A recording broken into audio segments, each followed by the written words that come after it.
সৌদির এক সিদ্ধান্তেই বন্ধ হবে রুশ ইউক্রেন যুদ্ধ।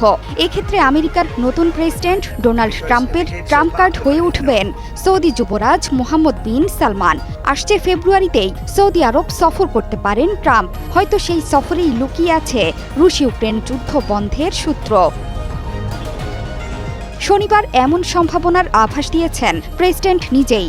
যদি ঐতিহ্যগতভাবে প্রথম রাষ্ট্রীয় সফর যুক্তরাজ্যে হয়ে থাকে, কিন্তু এখানেও ব্যতিক্রমী প্রেসিডেন্টের পরিচয় দিলেন ট্রাম্প। শুধু তাই নয়, যুদ্ধ বন্ধে পুতিনের সাথেও আলোচনায় বসবেন বলে জানিয়েছেন ট্রাম্প। এতে ইতিবাচক সাড়া দিয়েছেন পুতিনও। যুক্তরাষ্ট্রের ঐতিহাসিক মিত্র সৌদি আরব। ট্রাম্প তার প্রথম দফার শাসনামলে সৌদি আরবকে তার দেশের গুরুত্বপূর্ণ জ্বালানি ও নিরাপত্তা অংশীদার হিসেবে চিহ্নিত করেছিলেন। প্রথম দফায় প্রেসিডেন্ট হওয়ার পর 2017 সালে প্রথম বিদেশ সফরে সৌদি আরবেই গিয়েছিলেন মার্কিন প্রেসিডেন্ট।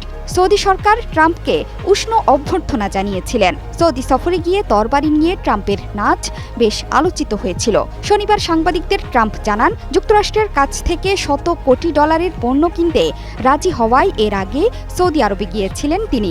এবারও ট্রাম্পের দ্বিতীয় মেয়াদের 4 বছরে যুক্তরাষ্ট্রের 60,000 কোটি ডলার বিনিয়োগের আগ্রহের কথা জানিয়েছেন সৌদি আরবের যুবরাজ মোহাম্মদ বিন সালমান। ট্রাম্প বলেন, যদি সেই প্রস্তাব সঠিক হয়, আমি আবারও তাই করব।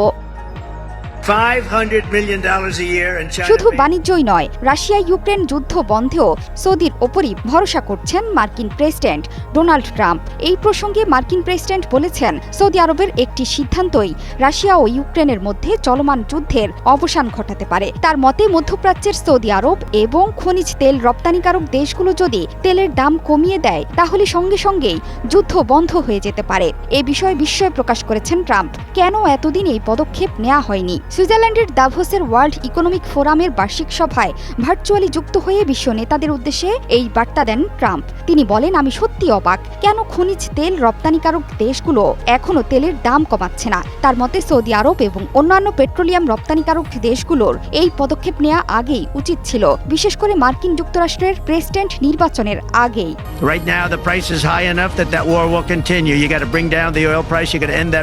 ট্রাম্প মনে করেন, তেলের দাম কমলেই রাশিয়া ইউক্রেন যুদ্ধ সঙ্গেই থেমে যাবে। এটা এমন একটি সিদ্ধান্ত যা সৌদি আরব এবং ওপেক সদস্য দেশগুলোকে দ্রুত নিতে হবে। বর্তমান পরিস্থিতিতে তেলের উচ্চ মূল্য এবং বিশ্বব্যাপী মন্দা অর্থনীতি যুদ্ধের দীর্ঘস্থায়িত্বের অন্যতম কারণ বলে মনে করছেন ট্রাম্প। তার মতে, যতদিন পর্যন্ত তেলের দাম কমবে না, ততদিন যুদ্ধ চলতেই থাকবে। যুদ্ধ বন্ধ করতে হলে তেলের দাম কমাতে হবে। এই যুদ্ধের জন্য তেল রপ্তানিকারক দেশগুলো অনেকাংশে দায়ী বলে মন্তব্য করেন তিনি। যদিও ট্রাম্পের এই ধারণা কতটা কার্যকর হবে, সেটি যুদ্ধ বন্ধ হলেই কেবল বলা সম্ভব।